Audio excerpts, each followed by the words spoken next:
Hey folks, Daily Landsblog, 24th of December 2020. This one's really tough. It really hit home.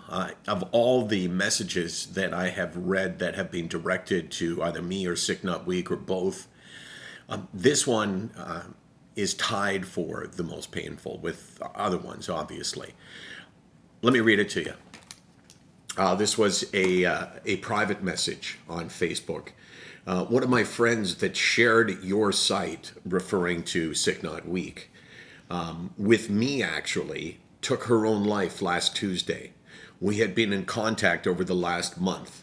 She had been suffering with mental health problems for years, but most recently she had anxiety and was starting to see someone regarding her mental health.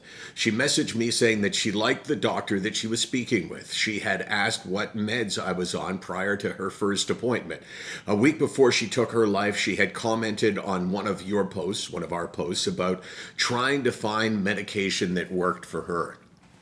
And do you remember what I said, Case, about finding the right medication? I don't 100% remember, but I know how I would address it. Basically, anytime anyone asked. Do you remember, Case?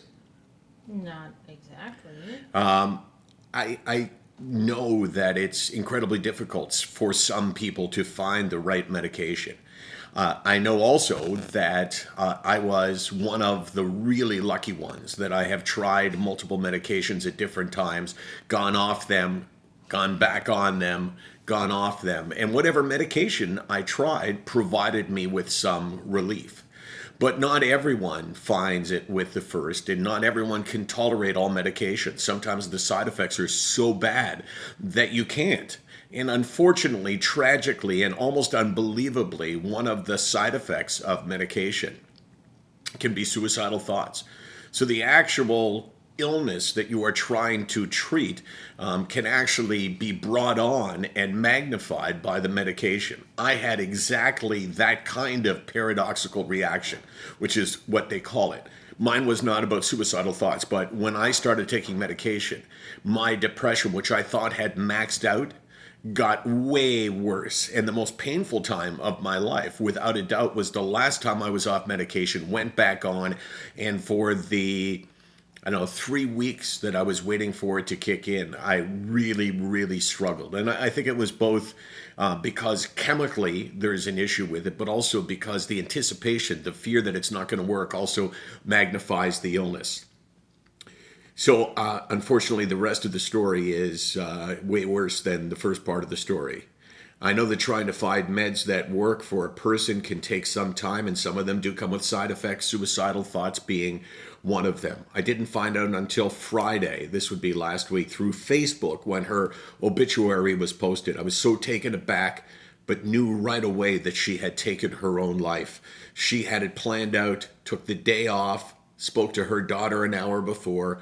Her husband came downstairs in their house and found her.